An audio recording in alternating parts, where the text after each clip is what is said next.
everyone knows that the future of Nissan is on the rocks. But has anyone taken the time to check in on Infiniti? Remember, they're premium luxury brand?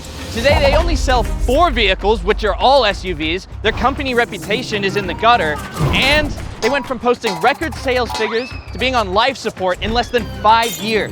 Infiniti claims they have a few tricks up their sleeve, but if this was a video game, their screen would be flashing red. The question is Infiniti going to die? Infiniti exists for a weird reason, and it's the same reason Acura and Lexus do. Loopholes. Back in the 1980s, Japanese automakers had gotten way too good at selling cars in the United States, and Detroit wasn't too happy about it. So in 1981, the US government slapped them with the voluntary export restraint, which basically capped the number of Japanese cars that could be imported each year. Less cars coming in meant each one had to sell for more money. The solution?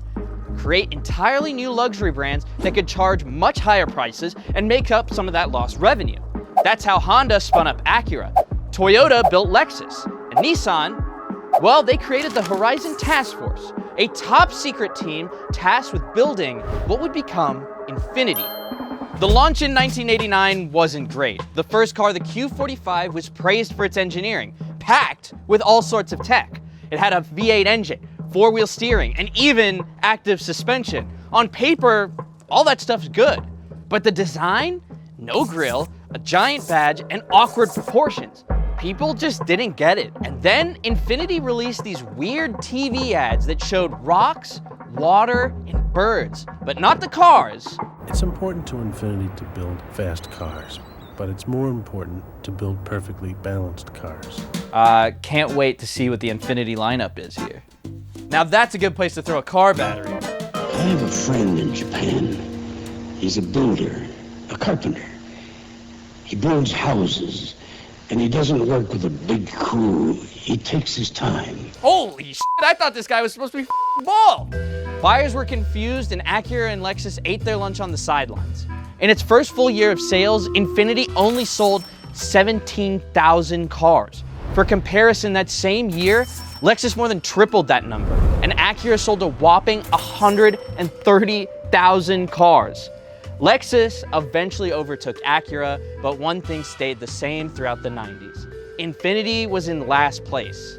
They had a lot of cars you've probably never heard of, like the J30 and the i30. Some of you might recognize the G20 since it came with the SR20. Meanwhile though, Lexus was selling bangers like the GS300, SC300, and LS400. Acura had the Legend, the Integra, and even the flagship NSX. These cars are still legendary to this day with a huge enthusiast following. Infiniti's prospects weren't looking good though.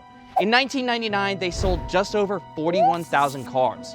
Lexus, Acura, BMW, and even Cadillac had all sold well over 100,000 cars each that year.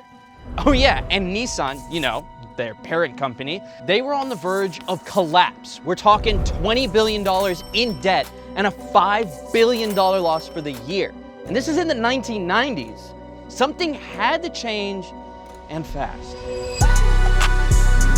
And then in 2003, Infiniti finally came out with something that got people excited. The G35, an affordable sedan or coupe for just under $30,000 that had around 300 horsepower. And man, is it fun to drive. This is your engine, and this is the inside of your engine filled with debris, engine-killing deposits, and maybe a few pumpkin seeds. Well, maybe not pumpkin seeds. I don't know. Stay with me here. Because this is Valvoline Restore and Protect. Valvoline Restore and Protect removes up to 100% of engine-killing deposits to keep your pistons running smoothly. And it delivers 79% stronger anti-wear protection than the industry standard, maximizing your pistons and engine's lives. Oh, it's alive! And if you want to keep your engine safe, try Valvoline Restore and Protect. Click the link below to learn more. It was basically Japan's answer to the BMW 3 Series, and you can definitely feel that European styling that Japan is paying homage to. The G35 blended luxury and performance together in a style that felt fresh. And because of that, it racked up accolades like an Olympic swimmer. I'm talking Motor Trend Car of the Year, Car and Driver Top 10 list 2 years in a row. But most importantly, it sold. It sold over 100,000 units in its first year alone. And doing that, it became the angel of Infiniti and saved the company. In the 2000s, they thrived. The G35 became the G37, and then they released the Q50 Red Sport, which was powered by a twin turbocharged V6 that made 400 horsepower. What's not to love about that? In 2017, they were on top of the world. Sales were at an all-time high. So what the hell happened? Right as they hit their peak, they made a few moves that would backfire on them like a G37 at a street takeover. First, they renamed everything for no good reason at all. The G became the Q. The FX became the QX. By changing the names, they meant to simplify things, but all they did was confuse people and erase the names that people actually recognized, which made Infiniti so successful in the first place. And then, like Neanderthals, they just stopped evolving. Take this 2022 Q50 that we have. The interior feels lackluster. It just feels like an Altima with a nicer trim level on it.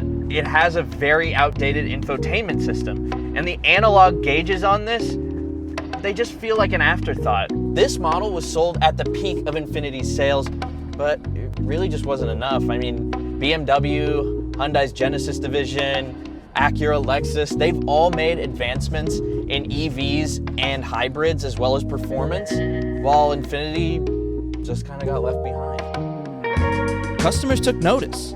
From their peak in 2017 to now, Infiniti's sales collapsed to just 58,000 in the United States. That's less than half of Acura, less than a sixth of Lexus, and even Genesis, a brand that didn't exist when the G35 launched, already outsells them. Another reason why I think Infiniti is doing so poorly is because of their brand image. When you think of an Infiniti owner, it's not that businessman or even the weekend warrior enthusiast. No, you're probably thinking about this.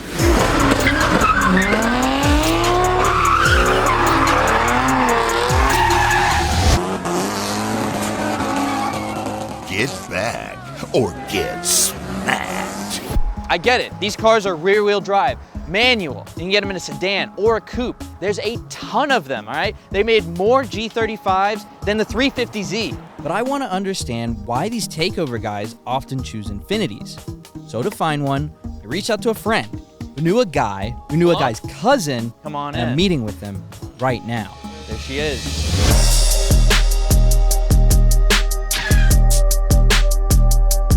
What's up, dude? What's up? Thanks for taking the time out of your night. First off, why did you buy an Infiniti? I bought this one in particular because there aren't many manual cars that I can fit in my family and rear-wheel drive that I can have fun with. So, Do you feel like Infiniti gets a bad rap? oh, definitely. Okay. Someone ever made fun of you online or like at a car meet? No, nobody really looks at my car for that reason because they think it's just another takeover car.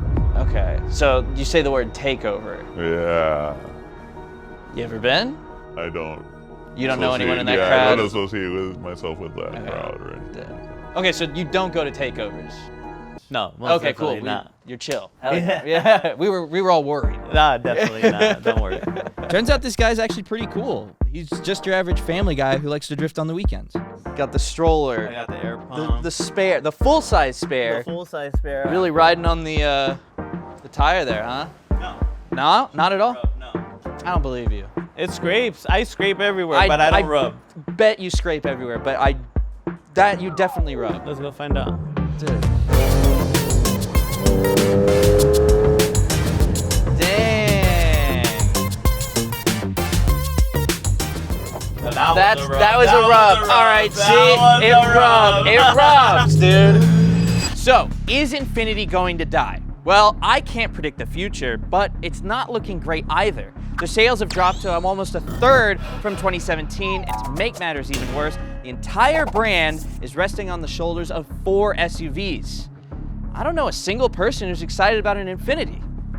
I don't know anyone who even cares about Infiniti. We went to downtown Los Angeles' finance district to see what people really think about Infiniti. What do you think about the automotive brand Infiniti? Actually, I don't know that brand, sorry. I haven't thought about Infiniti in a few years. Really? Yeah. Okay. They don't really update their cars, No, I guess. they don't. Trash. Trash.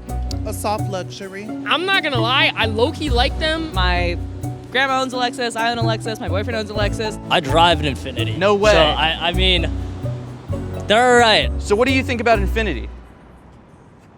Okay, this guy goes to a few takeovers in his spare time. This cog sucker. But there is some good news. As you probably remember from the top of this video, Infiniti and their parent company Nissan have been in this situation before. And not only did they survive it, they kickstarted the best era in the history of the brand.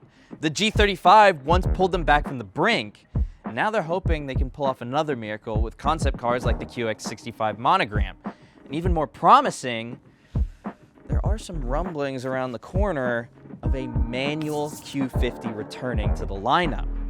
So, the question is a sporty car and a late arrival to the EV game enough? Well, I really don't know, but I hope so, because I'm a huge fan of Nissan, and if I want Nissan to succeed and thrive, then I think we need to root for Infiniti. And remember, if you're an Infiniti owner, tie up that tie, brush your teeth, take a sip of that water, because you owe it to this car to give it the best life possible. Thank you guys for watching today. Bye.